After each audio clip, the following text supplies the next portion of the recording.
तो दोस्त आपने एक पॉइंट नोटिस किया होगा, जब भी आप ई कॉमर्स वेबसाइट के थ्रू जैसे कि फ्लिपकार्ट अमेजॉन के थ्रू किसी भी प्रकार का प्रोडक्ट परचेज करते होंगे, मोबाइल फ़ोन, कंप्यूटर, लैपटॉप या फिर किसी भी प्रकार का फ्रिज वगैरह, तो वहाँ पर आपको एक चीज़ देखने को मिलता होगा, नो कॉस्ट ईएमआई। यानी कि अगर आप इस क्रेडिट कार्ड के थ्रू इस सामान को परचेज करते हैं तो आप नो कॉस्ट ईएमआई पर इस प्रोडक्ट को परचेज कर पाएंगे। इसके लिए आपको एक्स्ट्रा चार्ज पे करना नहीं पड़ेगा।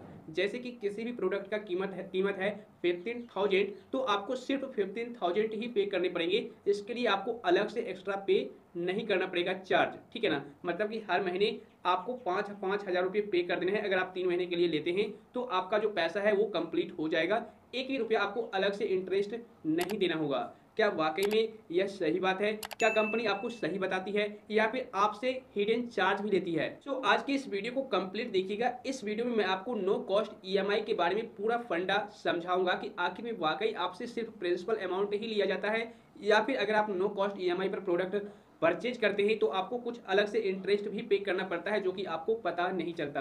पूरी डिटेल में आपको जानकारी देने वाला हूं। वीडियो को लाइक और शेयर जरूर कीजिएगा। और अगर आप मेरे को पहली बार देख रहे हैं, इसी तरीके का इन्फॉर्मेटिव कंटेंट चाहते हैं, तो चैनल को सब्सक्राइब करके बेल आइकन को जरूर दबा दीजिएगा। तो चलिए शुरू करते हैं। तो दोस्त ये तो आपको मालूम होगा, जब भी आप फ्लिपकार्ट अमेजॉन या फिर किसी भी ई कॉमर्स वेबसाइट पर कोई भी प्रोडक्ट परचेज करने के लिए जाते होंगे तो आपको वहां पर नो कॉस्ट ईएमआई का ऑप्शन मिल ही जाता होगा, ठीक है ना। और वहां पर यह भी बताया जाता होगा, अगर आप नो कॉस्ट ईएमआई पर इस क्रेडिट कार्ड के थ्रू इस प्रोडक्ट को परचेज करते हैं तो उस कंडीशन में आपको इतना रुपया इंटरेस्ट जो है वो फ्री कर दिया जाएगा। आपको एक भी रुपया इंटरेस्ट नहीं लगेगा और साथ ही डिस्काउंट भी आपको मिलेगा। कुछ सेलेक्टेड कार्ड्स को वहां पर दिखाया जाता है कि अगर आप इस बैंक के क्रेडिट कार्ड से परचेज करते हैं तो। चलो यहां तक तो अच्छी बात है, लेकिन आपने एक पॉइंट नोटिस नहीं किया होगा, जब भी आप कोई भी प्रोडक्ट ईएमआई पर परचेज करते हैं तो वहां पर आपको बताया जाता है कि मान लो आपने 15,000 का कोई भी प्रोडक्ट परचेज किया तो आपको बताया जाता है कि आप हर महीने 5,000 रुपये पे कर दीजिए कंपनी को और आपका जो पैसा है वो कंप्लीट हो जाएगा। यानी कि आपने फुल पेमेंट कर दिया, आपको अलग से इंटरेस्ट पे नहीं करना होगा। तो वहां पर एक पॉइंट मैं आपको क्लियर कर दूं, जब भी आप उस सेलेक्टेड क्रेडिट कार्ड से उस प्रोडक्ट को नो कॉस्ट ईएमआई पर परचेज करेंगे तो वहां पर आप देखिए स्क्रीनशॉट पर आपको डिस्काउंट भी दिया जाएगा कि देखिए इतने रुपए का डिस्काउंट आपको मिला हुआ है, ठीक है। यहां तक तो ठीक है, आपको वहां पर दिखा दिया जाएगा कि आपको यहां पर डिस्काउंट मिला है इस प्रोडक्ट पर नो कॉस्ट ईएमआई के थ्रू। यहां तक तो कस्टमर को खुश ही कर देते हैं सारी कंपनी वाले, ठीक है, ई कॉमर्स वाले। लेकिन उसके बाद की जो बात है सो मैं आपको क्लियर करता हूं। जब नेक्स्ट मंथ बिल बन करके आता है, मतलब कि आपको ईएमआई पे करने के लिए नेक्स्ट मंथ का जो डेट आता है, वहां पर जब आपका बिल जनरेट होता है तो आप नोटिस कीजिएगा वहां पर 3 तरीकों से बिल बनता है। पहले तो 2 तरीकों से आपका अमाउंट बांट दिया जाता है, जैसे कि एक प्रिंसिपल अमाउंट में और एक इंटरेस्ट अमाउंट में, ठीक है। आप कहेंगे भाई इंटरेस्ट तो लगता नहीं है, लेकिन इंटरेस्ट वहां पर भी बनता है, आपको पे करना पड़ता है। कैसे, मैं आपको समझाता हूं। जैसे कि आप स्क्रीनशॉट देखिए, यहाँ पर एक साइड है प्रिंसिपल अमाउंट और आपको साइड में दिख रहा होगा इंटरेस्ट अमाउंट।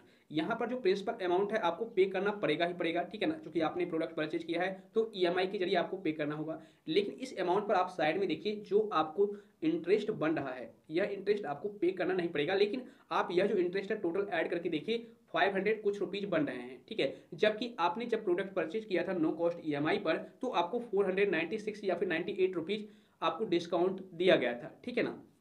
लेकिन यहाँ पर इंटरेस्ट आपको ज़्यादा बन रहा है। बट यहाँ पर बात ये नहीं है कि इंटरेस्ट इतना बन रहा है तो मुझे इंटरेस्ट पे करना पड़ेगा, नहीं, आपको इंटरेस्ट पे नहीं करना पड़ेगा। लेकिन इंटरेस्ट पर जो जीएसटी लग रहा है 18% का, 18% का जो जीएसटी चार्ज लग रहा है आपके इंटरेस्ट पर, वो आपको पे करना पड़ेगा, जो कि कंपनी आपको नहीं बताती। और यह हिडन चार्ज इसे आप कह सकते हैं। जब आपका बिल जनरेट होता है तो वहां पर यह बताया जाता है कि आपको इतना रुपया जीएसटी अलग से पे करना पड़ेगा, ठीक है ना। लेकिन आपको वहां पर नहीं बताया जाता है, जब आप प्रोडक्ट परचेज करने के लिए जाते हैं तो वहां पर ये नहीं बताया जाता है कि आपको जीएसटी चार्ज भी लगेगा। आपको वहां पर किसी भी प्रकार का एक्स्ट्रा जैसे कि इंटरेस्ट नहीं पे करना पड़ेगा, आप प्रिंसिपल अमाउंट ही पे करेंगे।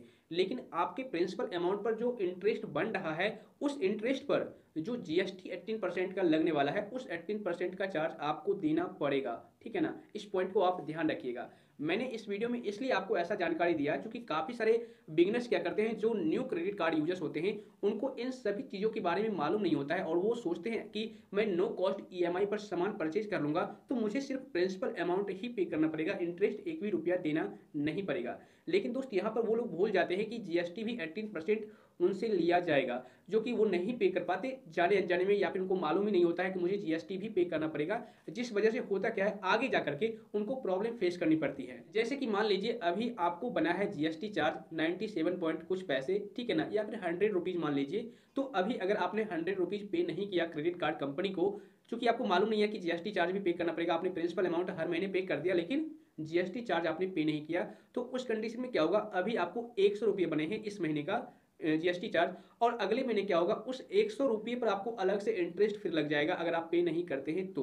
जीएसटी चार्ज तो लगेगा ही लगेगा, प्लस में उस जीएसटी चार्ज पर अलग से इंटरेस्ट बनना स्टार्ट हो जाएगा। लेकिन उसके बावजूद भी अगर आप पे नहीं करते हैं तो एक समय ऐसा आएगा कि आपने जो 100 रुपये जीएसटी चार्ज पे नहीं किए थे, वह 100 रुपया 10,000 रुपया भी बन सकता है। मतलब कि जितने का आपने प्रोडक्ट परचेज नहीं किया होगा उतने का आपको जीएसटी चार्ज ही देना पड़ जाएगा, अलग से इंटरेस्ट ही देना पड़ जाएगा। इस वजह से आप कर्ज में डूब जाओगे, ठीक है ना। तो आप जब भी नो कॉस्ट ईएमआई पर सामान परचेज करें तो इस पॉइंट को आप ध्यान रखें, आप अपना स्टेटमेंट जरूर चेक कर लें कि हमें किस तरह का कहां पर चार्ज देना पड़ेगा, ठीक है ना।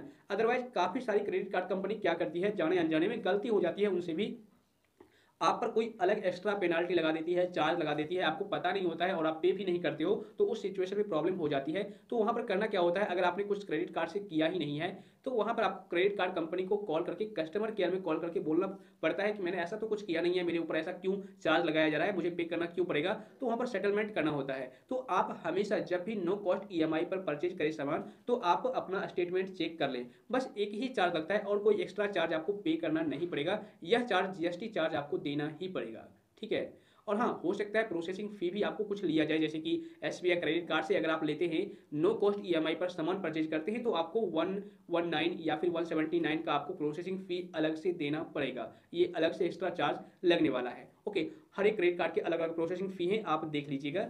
तो इस तरीके से यही फंडा है नो कॉस्ट ईएमआई का। मुझे उम्मीद है फ्रेंड्स अब आप लोग अच्छी तरह से समझ गए होंगे। मैं उम्मीद करता हूं इस वीडियो को देखने के बाद अब आप लोगों के माइंड में नो कॉस्ट ईएमआई से रिलेटेड किसी भी प्रकार का कंफ्यूजन नहीं रहा होगा। इसके बावजूद भी अगर आपको किसी भी प्रकार की परेशानी है, डाउट है आपके माइंड में, तो आप नीचे कमेंट कर सकते हैं। तो फिर मिलता हूं आपसे फिर से किसी इंफॉर्मेटिव कंटेंट के साथ, तब तक के लिए जय हिंद।